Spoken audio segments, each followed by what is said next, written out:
Hello students, again I am Dr. Priyanka here to discuss furthermore with the chapter Principles of Inheritance and Variations.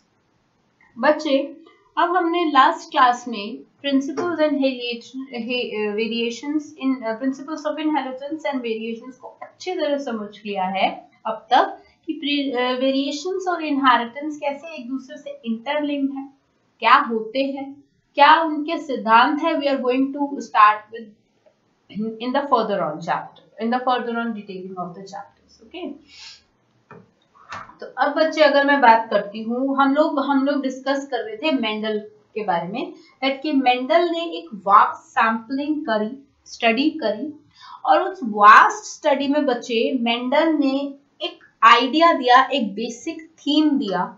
उस basic theme में बच्चे Mendel ने बताया कि what are the patterns of inheritance. ये inheritance के patterns क्या क्या होते हैं वो अभी हम डिस्कस करेंगे. दूसरी चीज मेंडल ने क्या बताई बच्चे, मेंडल ने ये बताई कि there have to be something which is passed on from one generation to the next generation and which is responsible, और वो चीज वेरिएशन में जाती है. इसी चीज से नेक्स्ट जनरेशन का फिजिकल और जेनेटिकल टेट सुपीरियर या इंफीरियर हो सकता है, बढ़ सकता है, और उसमें वेरिएशंस आ सकती हैं. तो अब हम लोग थोड़ा सा एक्सप्लेन में ये देख लेते हैं कि what are the basic idea of theme जो मेंडल ने करके उठाया. तो बच्चे, Mendel conducted an experiment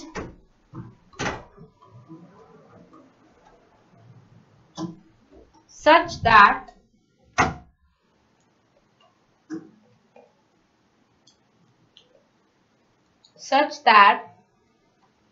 he artificially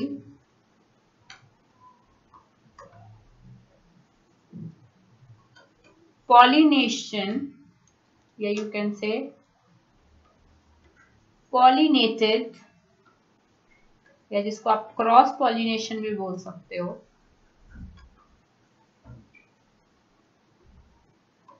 using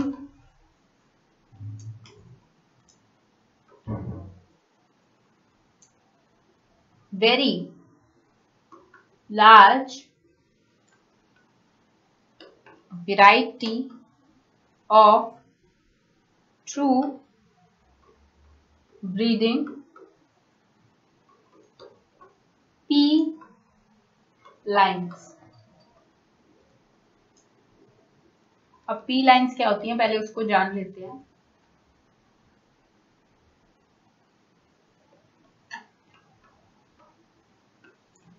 P lines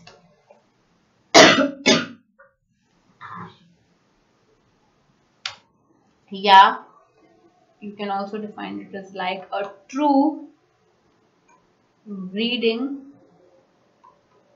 line is one that having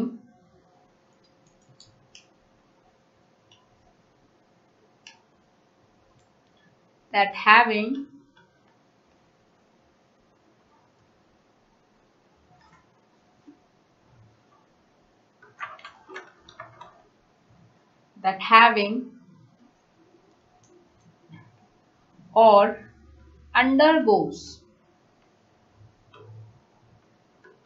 expressions of several generations.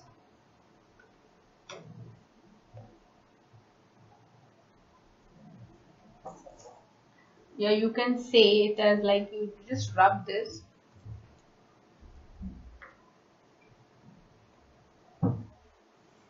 You can call it like that, that having or undergoes continuous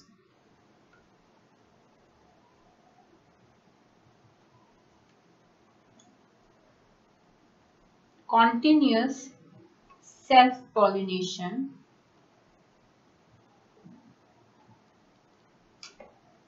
shows stable trait inherited various expressions of several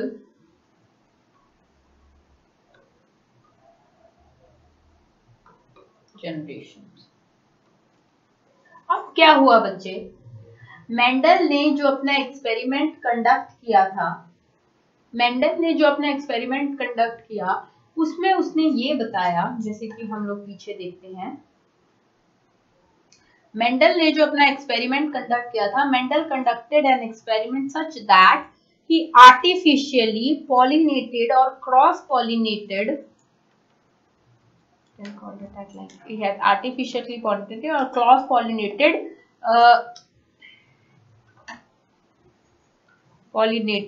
using large variety of true breeding pea lines। अब pea lines को उसने क्या मतलब, pea lines का मतलब होता है मटर की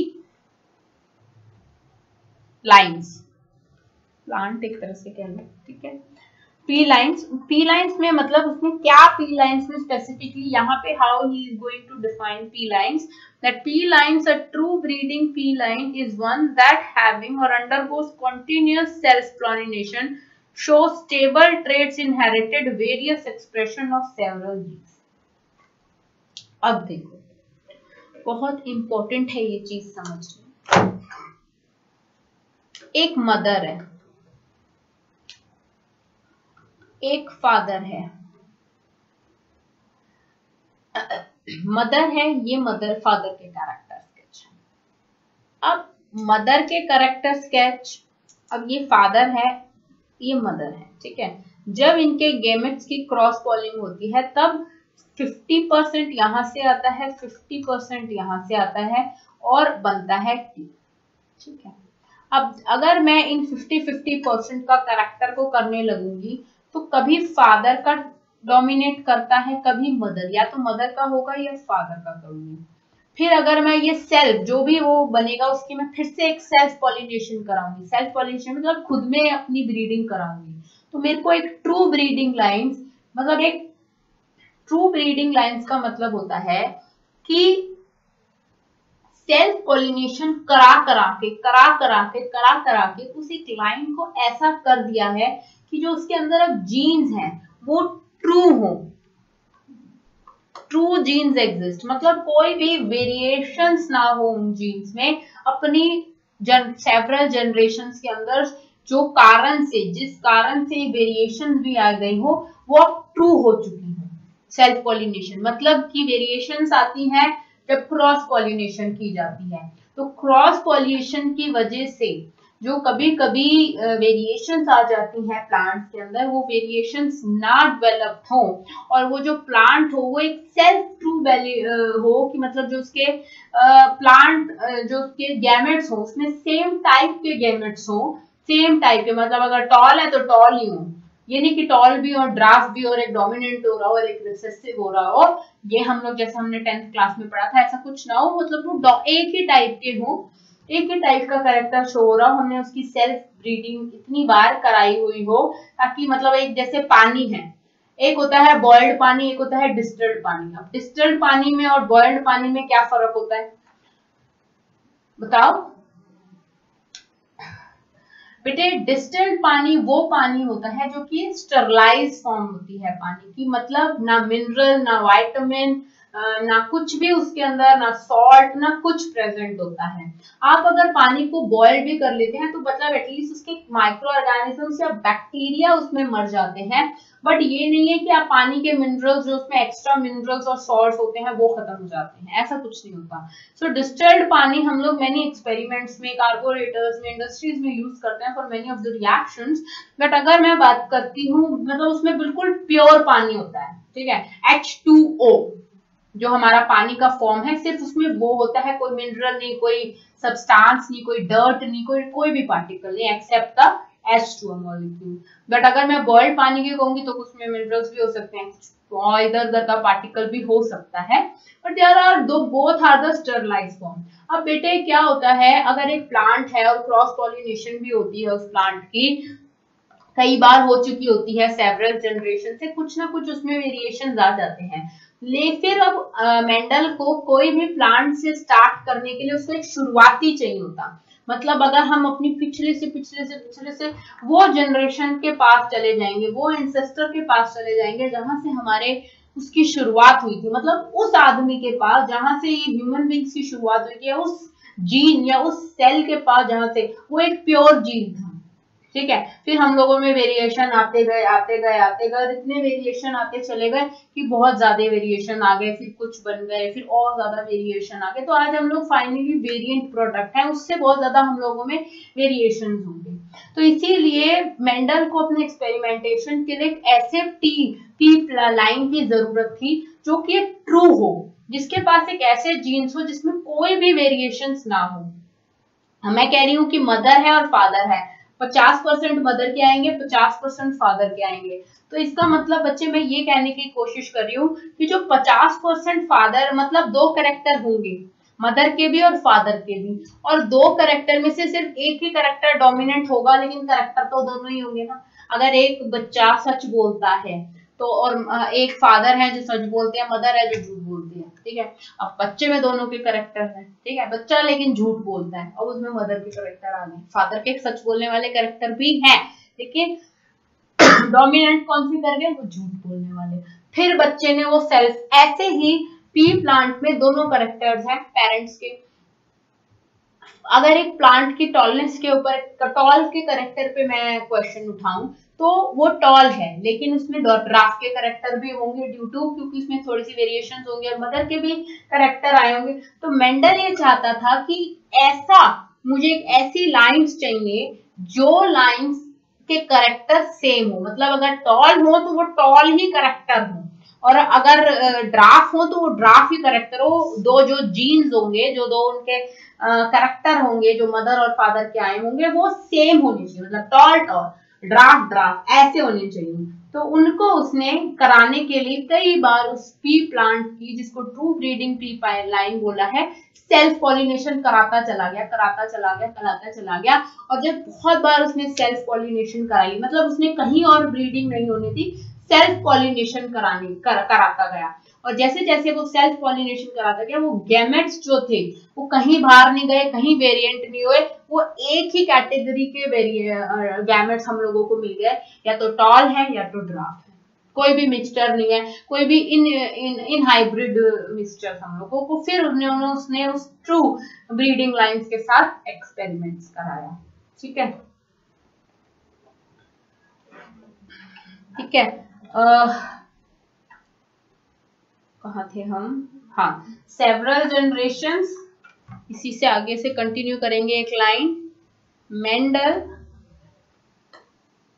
सेलेक्टेड, चलो एक और इसमें लाइन ऐड कर लो, शोज स्टेबल ट्रेट, की मतलब अगर एक पौधा टॉल हो रहा है तो अगला भी पौधा टॉल होगा, अगला भी टॉल होगा, मतलब एक ही टाइप की इंफॉर्मेशन की वो हो रही है, कोई वेरिएशन नहीं होंगे। उसने ऐसा किया कि फॉर एग्जांपल एक टीपी प्लांट है, वो उसने जब उसको सेल्फ पॉलिनेट कराया तो वो मीडियम बना, फिर से सेल्फ करा तो वो टॉल बन गया, फिर कराया तो मीडियम बना, मतलब एवरेज बन गया, फिर टॉल किया, फिर एक ऐसा पॉइंट आया कि वो प्लांट टॉल ही बनता चला गया, मतलब अब उसमें जो फ्लो ऑफ इंफॉर्मेशन है वो वेरिएंटली स्टेबल कैरेक्टर से स्टेबल ट्रेट की इंफॉर्मेशन हो गई।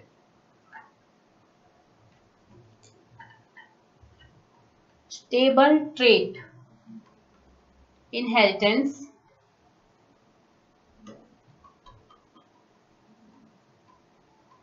expression for several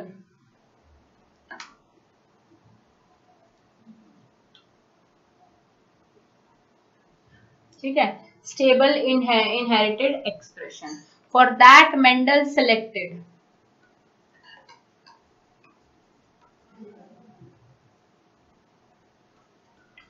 14 traits या you can say 14 true breeding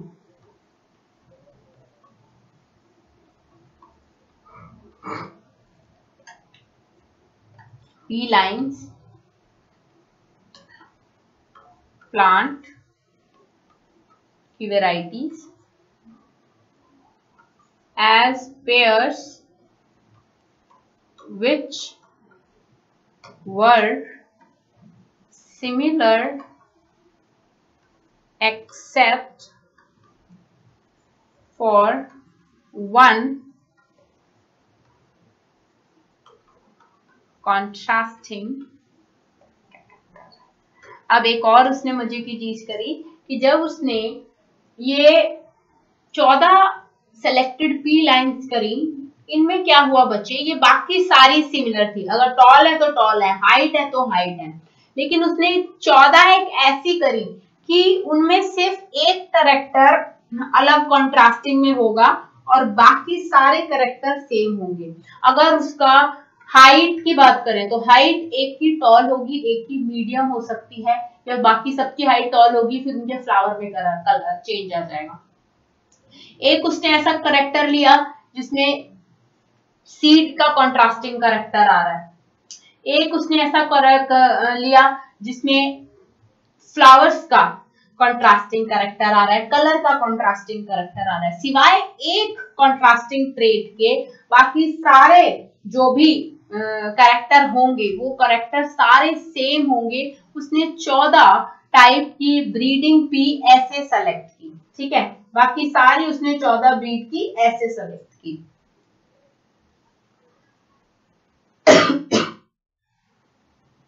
कुछ उसने जो सेलेक्टेड करे वो थे बच्चे स्मूथ और रिंकल्ड सीड्स।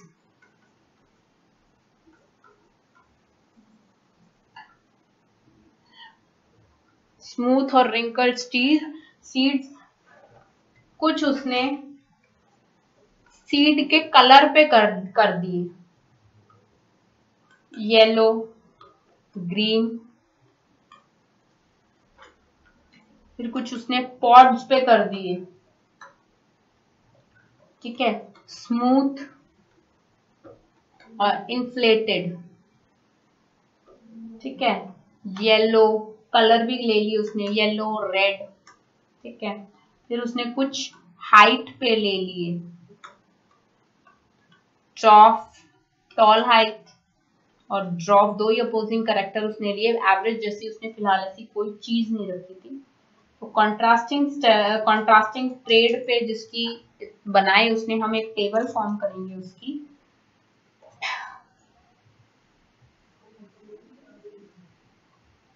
ठीक है, कैरेक्टर्स जिन जिन को उसने लिया और साथ में हम लिखेंगे कॉन्ट्रास्टिंग ट्रेड्स।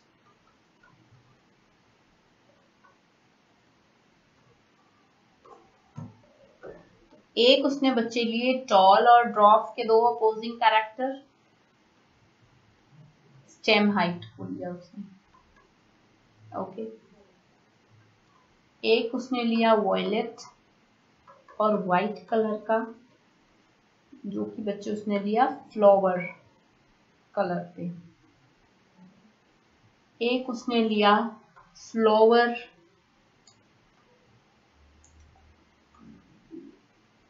फ्लावर पोजीशन पे। तो ये जो फ्लावर पोजीशन पे उसने लिया, एक एक्सियल लिया, एक टर्मिनल लिया।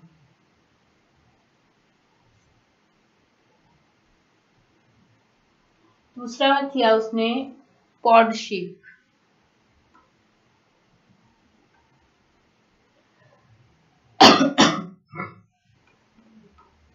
ग्रीन और येलो। फिर उसने लिया seed shape,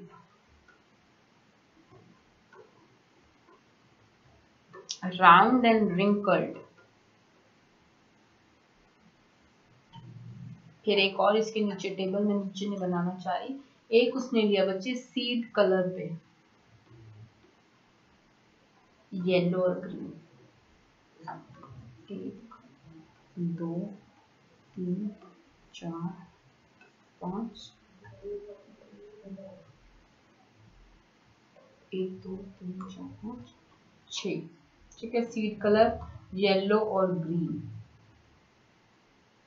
Sorry, this is the pod shape is inflated and constricted.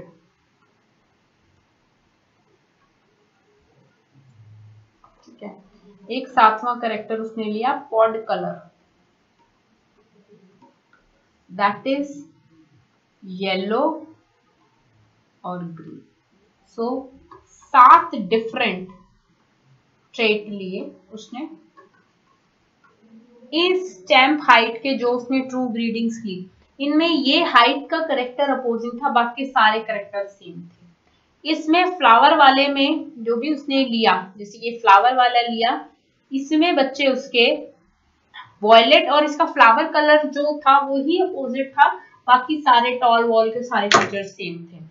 ऐसे इसमें फ्लावर पोजीशन में सिर्फ पोजीशनिंग डिफरेंट थी, बाकी सारे फीचर्स सेम थे। ऐसे ही पॉड, ऐसे ही उसने अलग अलग तरीके के 7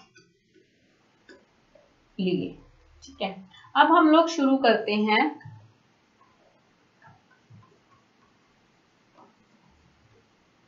इनहेरिटेंस ऑफ 1 जीन। लेकिन इससे पहले मैं थोड़ा सा डायग्रामेटिकली भी समझा दूं कि क्या किया उसने।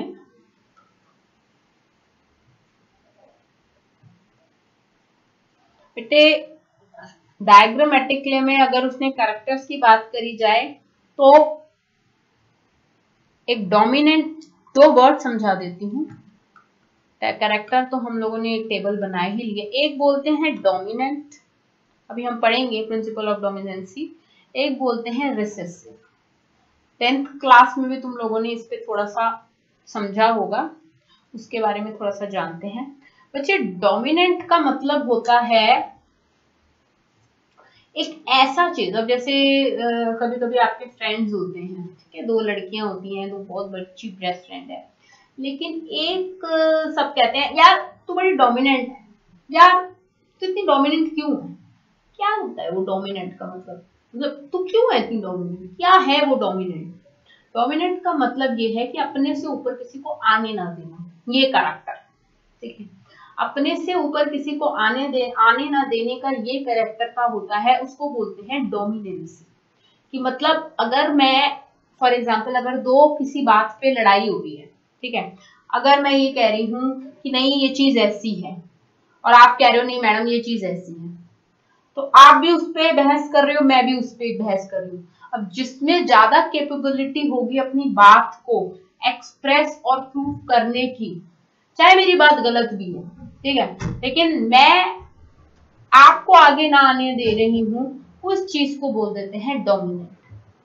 ठीक है, अब प्लांट में 2 कैरेक्टर हैं, एक टॉल है एक ड्राफ्ट है। 2 पेरेंट्स होंगे, एक कैरेक्टर फादर का होगा, एक मदर का होगा। अब फादर के पास भी टॉल कैरेक्टर होगा, मदर के पास ड्राफ्ट होगा। तो जो आपका फैक्टर बनेगा, जिसको हम आगे डिस्कस करेंगे, that the factor is known as a gene. वो फैक्टर बेटे आपके 2 ही जीन से बना होगा, जो कि डिफरेंट अपोजिंग हो सकते हैं। ठीक है, लेकिन उसमें जो ट्रेट उभर के सामने आएगा वो आपका सिर्फ एक ही ट्रेट होगा। अब अगर फादर टॉल है और मदर ड्राफ्ट है और जो बच्चा है वो टॉल है, तो इसका मतलब ये नहीं है कि बच्चे में ड्राफ्ट का कैरेक्टर नहीं है। It is not like that. It is like that कि बच्चे में ड्राफ्ट का कैरेक्टर है बट डोमिनेंट कैरेक्टर टॉल का हो गया है। क्या पता उससे अगली आने वाली जीन्स में वो जो ड्राफ्ट का कैरेक्टर था वो डोमिनेंट कर जाए। ठीक है, सो इसको बोलते हैं डोमिनेंस ट्रेट या डोमिनेंस कैरेक्टर। इसीलिए ही मेंडल ने तो डिफरेंट टाइप्स के स्ट्रेट्स को रखा। उन डिफरेंट टाइप्स के स्ट्रेट्स में मेंडल ने अलग अलग मतलब सारे कैरेक्टर्स उसमें सेम रखे, सिर्फ एक कंट्रास्टिंग कैरेक्टर रखा इजी कंसेप्ट के लिए कि ये जो करेक्टर आगे मैं लेके चल रहा हूं इनमें कितना वेरिएशंस मुझे शो करती है कि इस जनरेशन में ये करेक्टर टॉल शो कर रहा था, क्या पता थर्ड जनरेशन में ये ड्राफ्ट का कैरेक्टर डोमिनेंट शो कर जाए। तो इसने अलग अलग एक्सपेरिमेंट्स, अब आपको शायद बेसिक आइडिया समझ में आ रहा होगा क्यों इतनी वास्ट स्टडी करी, why he has attempted such a vast sampling in size of the data, why he has मतलब करता गया और एक टाइम पे उसने इतनी वास्ट स्टडी करी। समझ में आ रही है? और रिसेसिव ट्रेड को मतलब होता है बच्चे जो छुप जाता है इजीली, जो डोमिनेंट मतलब एक दो फ्रेंड्स में अगर एक ही बात पे बहस हो रही है और जो दूसरी वाली है वो सही भी है लेकिन वो कुछ बोल नहीं पा रही है उसके सामने, ये चुप हो रही है या वो उसके सामने उभर के आ नहीं पा रही है, उस कैरेक्टर को या उस ट्रेड को आप बोल दोगे रिसेसिव। ठीक है, इसीलिए ही ये जो ट्रेड्स आए हैं सामने, जो हमने अभी कॉन्ट्रास्टिंग ट्रेड्स लिए हैं टॉल, ड्राफ, वॉयलेट, वाइट, तो अगर इनमें मैं बात करूं तो पहले शेप में जो आपकी सीड शेप की बात कर रही हूँ। ठीक है, जो सीड शेप थी उसमें हम लोगों ने राउंड और रिंकल लिए ना, तो जो राउंड और रिंकल में थे dominant trait is your round and recessive trait is your wrinkle. क्या मैं बना के दिखा देती हूँ कि इनमें डोमिनेंट ट्रेट कौन सा रहा और रिसेसिव ट्रेट कौन सा रहा। ठीक है, इसमें बेटे ऐसे लिख लो कैरेक्टर, और इसमें डोमिनेंट ट्रेट आपका कौन सा रहा उसके स्टडीज में, और रिसेसिव ट्रेट। अगर ये इतनी समझ हो जाएगी आपको जो मैं चैप्टर पढ़ा रही हूँ, तो अब अगर आप कुछ बना के भी लिखोगे ना बच्चे एग्जाम में, तो वो आपका गलत नहीं होगा एटलीस्ट। अब बच्चे पढ़ते कुछ हैं, समझते कुछ हैं और बनाते तो कुछ और ही है एग्जाम्स में, जो सीबीएसई के बोर्ड्स के एग्जाम होते हैं, तो प्लीज उसको ऐसा मत करना। ठीक है, सीड शेप था तो हमारे पास राउंड और रिंकल्ड था, तो बेटे राउंड जो था वो आपका डोमिनेंट ट्रेट रहा और रिंकल्ड जो था वो आपका रिसेसिव ट्रेट रहा। रिंकल्ड मतलब ठीक है,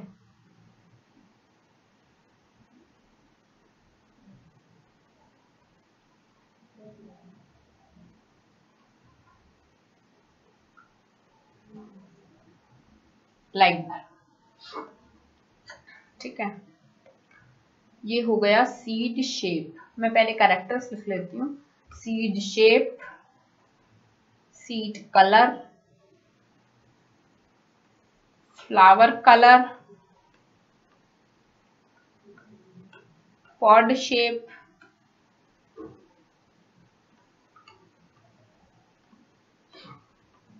पॉड कलर। तो जो बेटे आपका सीड था वो ये हो गया। अब जो आपका सीड कलर था वो एक था वॉयलेंट, एक था वाइट। तो जो वॉयलेंट कैरेक्टर था वो आपका डोमिनेंट कर गया और वाइट कैरेक्टर आपका पीछे छूट गया। चल रहा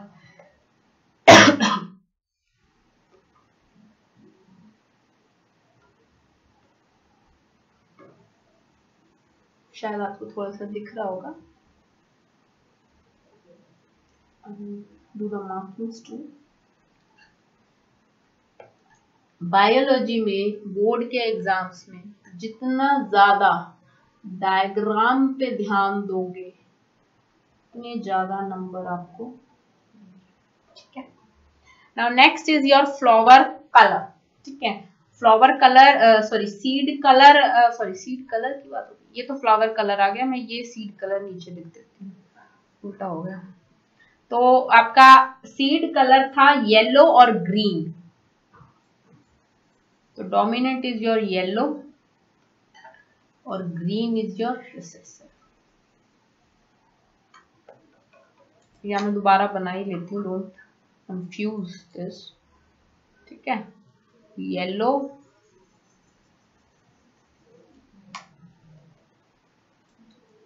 और ये ग्रीन।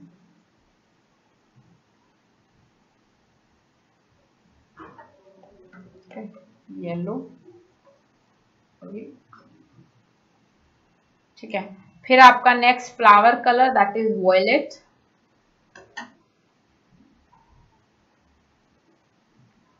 वॉयलेट रेड रहा, और ये रहा बच्चे आपका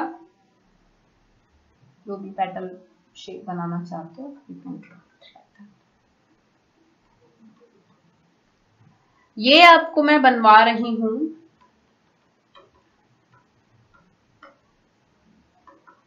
ठीक है। पॉड शेप का मतलब होता है, पॉड मतलब मैं बता देती हूँ, पॉड होता है बेटे मटर, देखा होगा आपने मटर का जो छिलका होता है उसके शेप में भी डिफरेंस था, ठीक है।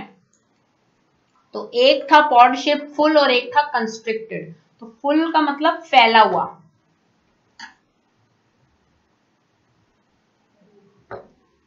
दूसरे कलर से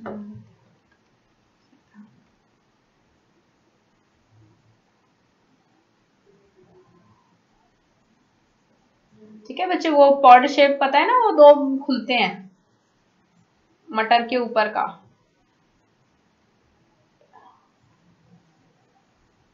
और एक था आपका फुल और एक था आपका कंस्ट्रिक्टेड।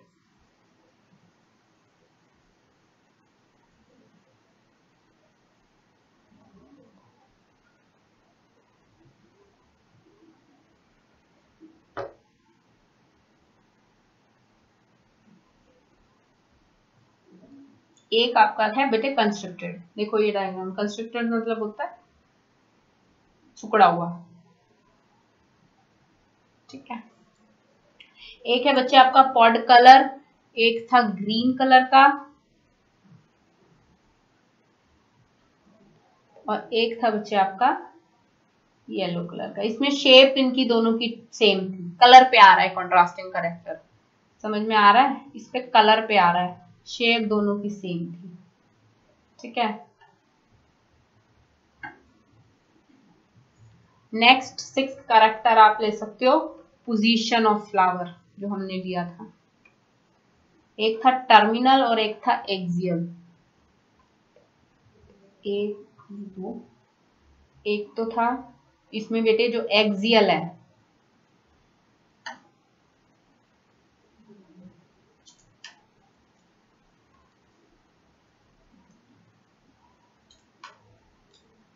बस ऐसे करके बना लेते हैं, it will be easy for.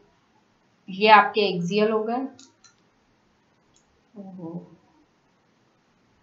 ठीक है। ये ऊपर वाला लिख देती हूँ, it will be full, this is constricted, this is green, this is yellow, this is axial,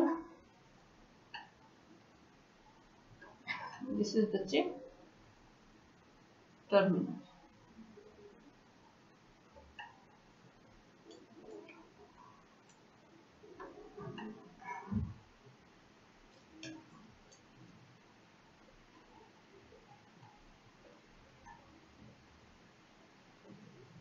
ये आपके टर्म्स पे हैं, ये एक्सियल पे हैं, ठीक है। डिफरेंस दिख ही रहा होगा।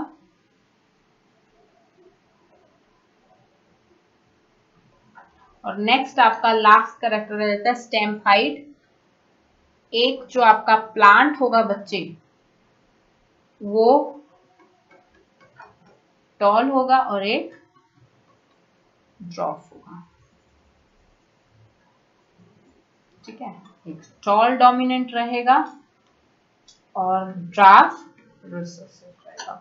So this is the table for Mendel experiments and the Mendel's contrasting traits, ठीक है। अब हम बात करते हैं inheritance of jeans.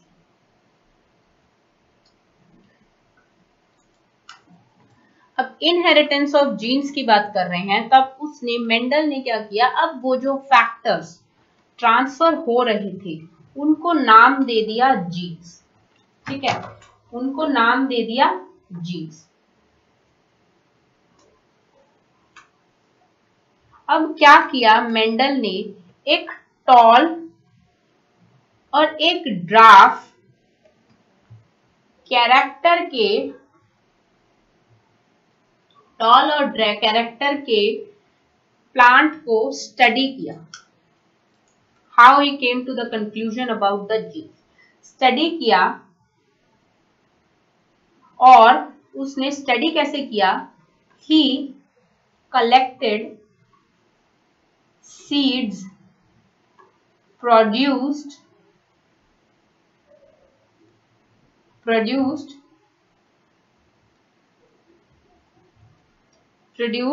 by the cross between dwarf and tall plants, ठीक है, of the first hybrid generation,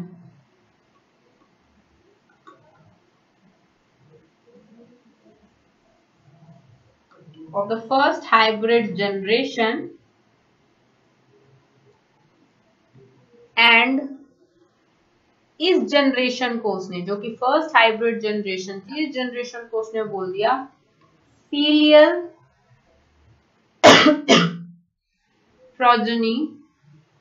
10th class में भी बच्चे आप लोगों ने पढ़ा होगा F1 जनरेशन, फीलियल प्रोजेनी और F1 जनरेशन, ठीक है। अब उसने ऑब्जर्व क्या किया, ऑब्जर्वेशंस देखेंगे हम उसकी। What he observe, basically observe, he observe that F1 progeny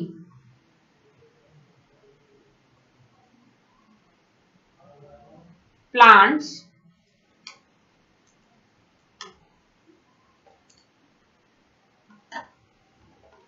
F1 progeny plants were tall like one of the parent। उसने ये देखा कि जो F1 प्रोजेनी के प्लांट्स थे वो टॉल थे और एक पेरेंट के सामने सेम थे, ठीक है, पहली उसकी ऑब्जर्वेशन। दूसरी ऑब्जर्वेशन उसने देखी, और ऐसे ही ऑब्जर्वेशन जो उसके अलग अलग कॉन्ट्रास्टिंग ट्रेट थे, कि जो उसकी F1 जनरेशन आई, जो उसकी first hybrid generation, first progeny पैदा हुई, वो किसी एक पेरेंट्स को रिजेंबल कर रहा था कंप्लीटली, ठीक है। He found that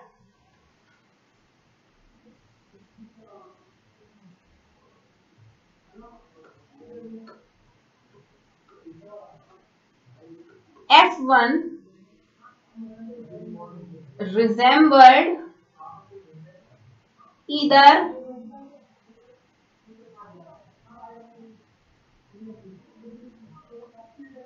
one of the parent। जो F1 प्रोजेनी है, जनरेशन है, वो किसी एक पेरेंट को रिजेंबल करेगी ही करेगी।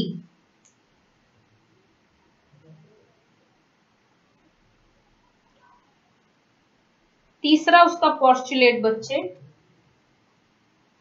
थर्ड पोस्टुलेट वाज लाइक कि जिसमें, इसको हिंदी में लिख रही हूं, जिसमें एक ट्रेट, पूछ लेते हैं क्वेश्चंस में, मैम कभी हंस रहे हो मनी मन कि मैम क्यों हिंदी में लिखवा रही है, हमें इंग्लिश समझ में आती है। अरे मुझे पता है तुम लोगों को इंग्लिश, सारे अंग्रेज हो यहाँ पे, बट लिखवाने का मकसद ये है कि जितना हिंदी में समझोगे और पढ़ोगे इसको, उतना ज्यादा समझ में आएगा। इसमें मैं ये लिखवाने की कोशिश की जिसमें एक, हाँ हमने ये देखा कि जो F1 प्रोजेनी है वो किसी एक पेरेंट से रिजेंबल करेगी। मतलब कि ये मतलब नहीं है कि उसमें सिर्फ एक ही पेरेंट के ट्रेट्स आएंगे, नहीं, जिसमें एक ट्रेट डोमिनेंट होगा और दूसरा ट्रेट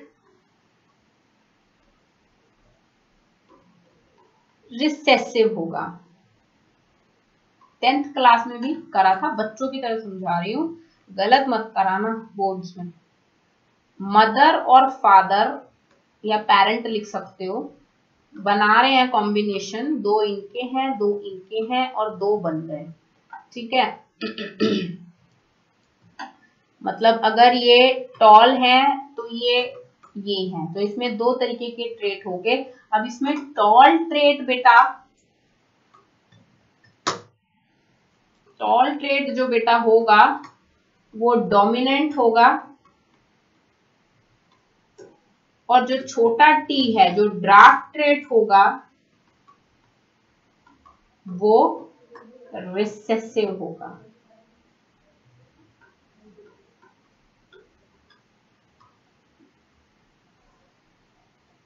समझ में आई? उसने क्या फाइंड आउट किया, उसने पहले तो एक एफएन फाइंड आउट करी, ठीक है। फिर उसने क्या किया, ये सारी हम लोग मेंडल की स्टडी पूछ रहे हैं, पढ़ रहे हैं, फिर वो एक कंक्लूजन पे कैसे आया। फिर उसने जो F1 जनरेशन थी जो एक ही पेरेंट को रिजेंबल कर रही थी मगर दोनों ट्रेड्स थे और एक डोमिनेंट ट्रेड था उनमें से, उसने F1 let suppose toll generation को उसने सेल्फ पॉलिनेट करवाया, मतलब कहीं बाहर से पॉलिनेशन नहीं हुई।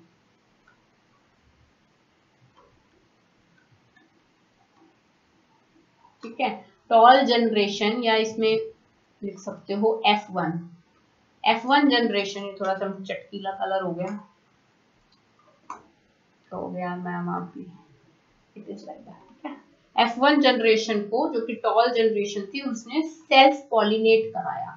ठीक है, अब सेल्फ पॉलिनेट करा के उसने बड़े अचंभे के साथ ये पाया, क्या अचंभा हुआ उसे ये पाके, दैट कि जो F2 जनरेशन थी, अब F1 के बाद F2 जनरेशन होगी, जो भी होगी सेल्फ पॉलिनेशन थी, कि सम ऑफ द ऑफस्प्रिंग तो ड्राफ्ट थे और कुछ थे, some of the offsprings are dwarf and some are tall. जो ड्राफ्ट ट्रेट F1 में नजर नहीं आ रहा था, प्योर टॉल बन रहे थे सारे के सारे, वो F2 जनरेशन में नजर आने लग गया, F2 जनरेशन में एक्सप्रेस हुआ। इसीलिए तो उसने 7 साल लगा दिए बेटे। ठीक है, तो टॉल और ड्राफ्ट जब उसने जनरेशन टू जनरेशन उसने एवरी कॉन्ट्रास्टिंग ट्रेट पे सारी ये रिसर्च करी। ठीक है, तो उसने ये लगाया F2 जनरेशन में 3/4 of the plants were tall and 1/4 of plant dwarf.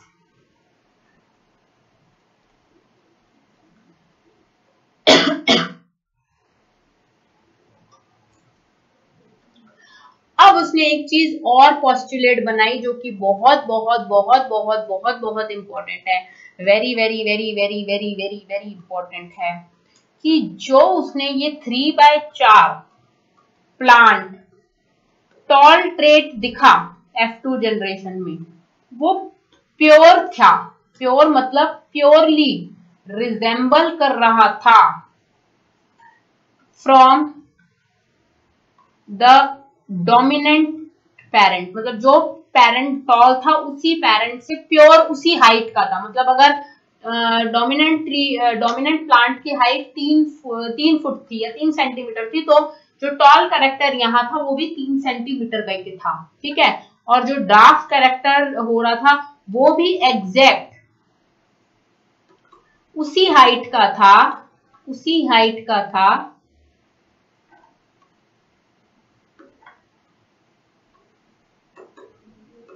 जो ड्राफ्ट पेरेंट की हाइट थी। समझ में आ रहा है? ये वेरी इंपॉर्टेंट चीज है। दैट मीन्स कि जो F2 जनरेशन में हम लोगों को 3/4 टॉल मिल रहे हैं और 1/4 ड्राफ्ट मिल रहे हैं, इनमें ब्लेंडिंग नहीं थी। Very important, red alert, blending नहीं थी बिल्कुल भी, किसी भी तरह की। आ रहे हैं समझ में? मतलब F2 जनरेशन में अगर 3/4 प्लांट्स मुझे टॉल मिल रही हैं और 1% प्लांट मुझे ड्राफ्ट मिल रहे हैं, तो जो 3/4 प्लांट्स टॉल मिल रहे हैं वो एक जो डोमिनेंट कैरेक्टर प्लांट का था, पेरेंट का था, वो उसी हाइट के होंगे। कोई ब्लेंडिंग नहीं थी उनमें किसी भी प्रकार की।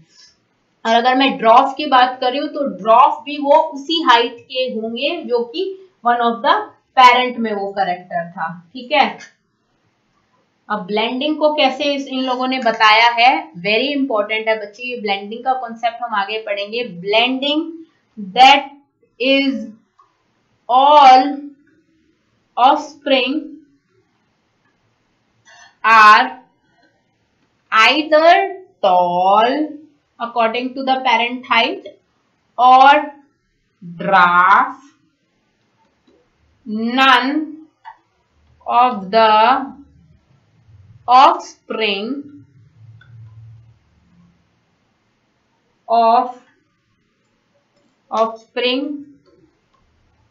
produced is of in between height. जैसे एक प्लांट है,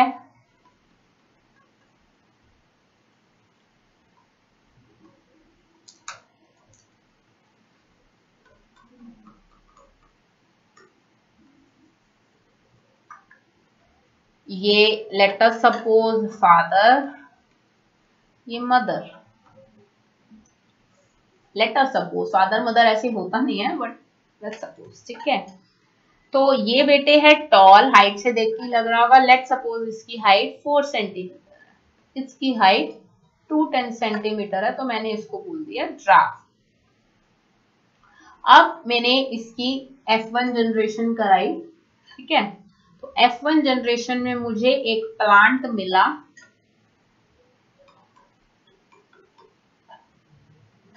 जो मेरा प्लांट बना बच्चे, उसमें जीन्स थे। लेट सपोज इनमें टीटी थे, इनमें टीटी थे, तो जो प्लांट मेरा बना उनमें टी और टी बन गए और ये टॉल डोमिनेंट बना। जितना भी प्लांट्स बने F1 जनरेशन में वो टॉल डोमिनेंट बने, ठीक है, प्योर सब। अब इसकी सेल्फ पॉलिनेशन हुई, तो जो मेरे को पता चला कि 3/4 तो टॉल बन रहे हैं, जो कि 4 सेंटीमीटर सबकी हाइट है, इसकी 4 सेंटीमीटर हाइट थी, और 1/4 ड्राफ्ट बन रहे हैं जिसकी 2 सेंटीमीटर हाइट थी। ये नहीं है कि 3.5 हो जाए या 3 हो जाए, 4 और 2 के बीच का, या तो वो पूरे ड्राफ्ट है या तो वो पूरे ड्राफ्ट है, one of the parent resemble कर रहे हैं, that means there is no blending in that. ठीक है ली, ठीक है। और ऐसे ही सारे, ऐसे ही सिमिलरली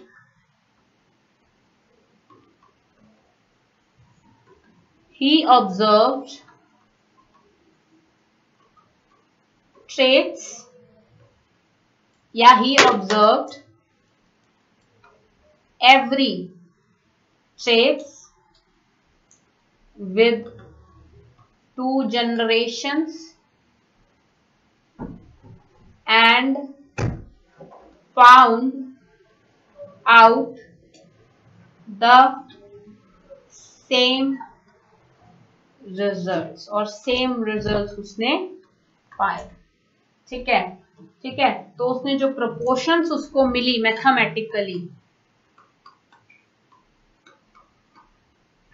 वो जो उसको प्रोपोर्शन मिली बच्चे, वो थी 3:1 की proportion, that is 3 tall and 1 draft. ये चीज समझ में आती है? गुड। इस चीज को स्टार लगा लेंगे, ठीक है। और मोस्ट इंपॉर्टेंट चीज इसमें जो रेड अलर्ट नोट करने वाली है और रोट भी करने वाली है और नोट भी करने वाली है, वो ये है दैट द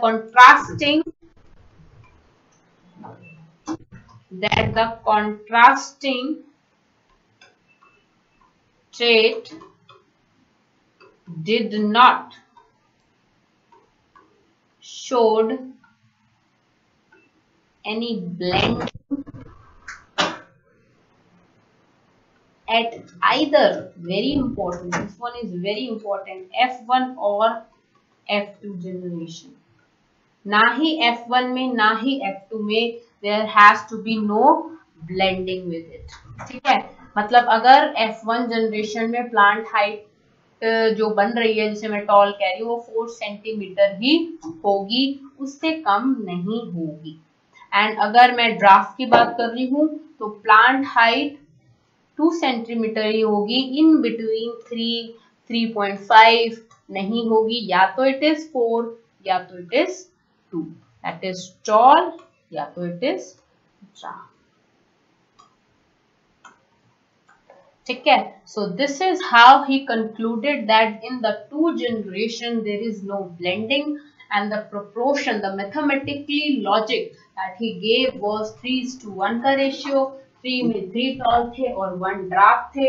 उसने एक नई चीज फाइंड आउट करी कि इन द F2 जनरेशन जब उसने क्रॉस पॉलिनेशन की बाद वाली जनरेशन को सेल्फ पॉलिनेशन करवाया, F1 को सेल्फ पॉलिनेशन को पॉलिनेट कराया, तब उसने देखा कि जो ट्रेट F1 जनरेशन में एक्सप्रेस नहीं हुआ था वो ट्रेट अब उसको देखने को मिला. अब उसको वो ट्रेट उभर के सामने आया और वो ट्रेट देखने को मिल गया. तो इसीलिए उसने इस सबको, अब उसने ये आइडिया लगाया कि there has to be something which is strongly passed on from generation to generation, जो कि अपना रंग बदल रही है, जो कि वेरिएट हो रही है. पहले सबको लगता था कि बेटे एक टाइप की इंफॉर्मेशन चलती आ रही है.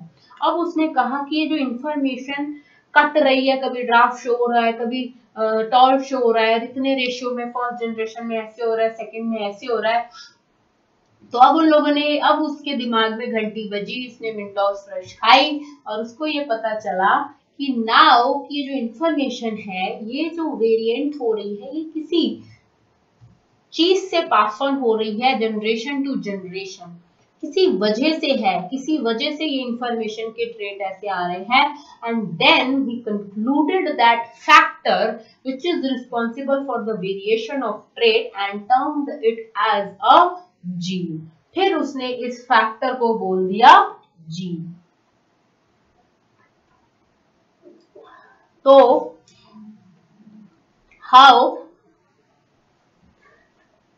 Mendel proposed that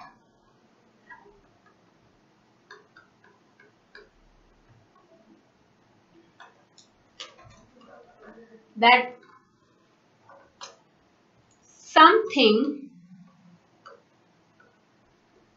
is stably passed unchanged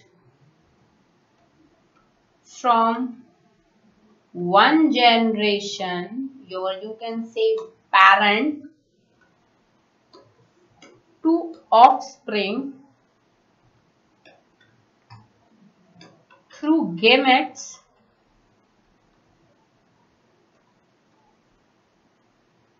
and termed it as the factors.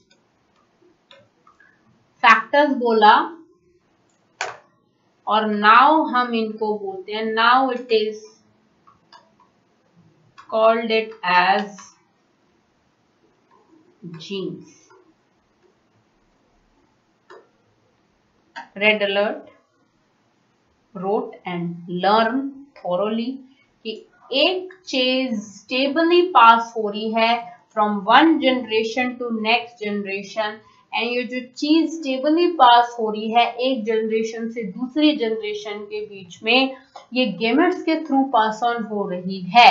मतलब ये नहीं है कि इस जनरेशन में पास ऑन हुई, उस जनरेशन में हुई, वो डोमिनेंट कैरेक्टर अलग बदल गए, बट ये gene her bar pass on हो रही है एक जनरेशन से दूसरी जनरेशन में। मतलब उसने कैसे पता लगाया बच्चे, उसने जब F2 जनरेशन में ये देखा कि ड्राफ्ट प्लांट्स भी हो रहे हैं, तो दैट मीन्स कि टॉल टॉल नहीं हो रहे, ड्राफ्ट का जो करेक्टर था, ड्राफ्ट का ट्रेट था, वो भी पास ऑन हुआ है स्टेबली, उतने ही काट पीट के उतने ही अमाउंट में स्टेबल हुआ है जितना पहले में हुआ।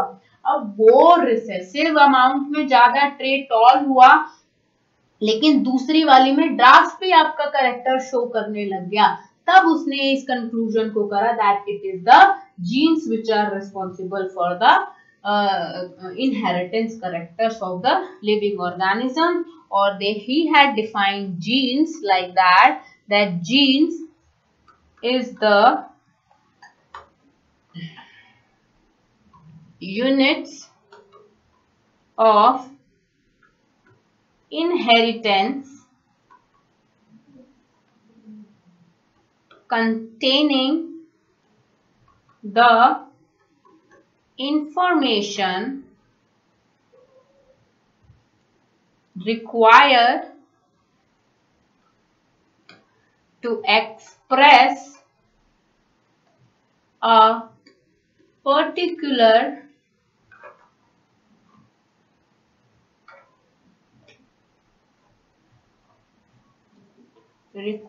express a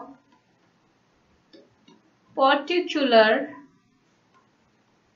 trait in an organism.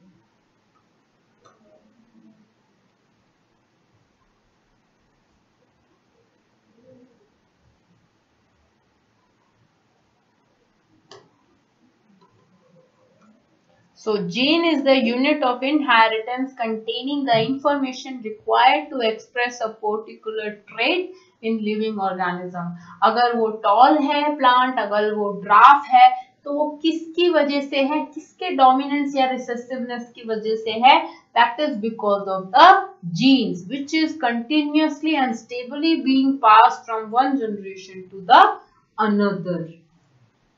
उसने एक चीज और महत्वपूर्ण बारे में बताई जीन के बारे में, that genes are made up of genes which are passed are made up of pairs of contrasting traits called alleles. जीन्स जो दो कॉन्ट्रास्टिंग ट्रेड्स के कैरेक्टर से बने हों, लाइक ये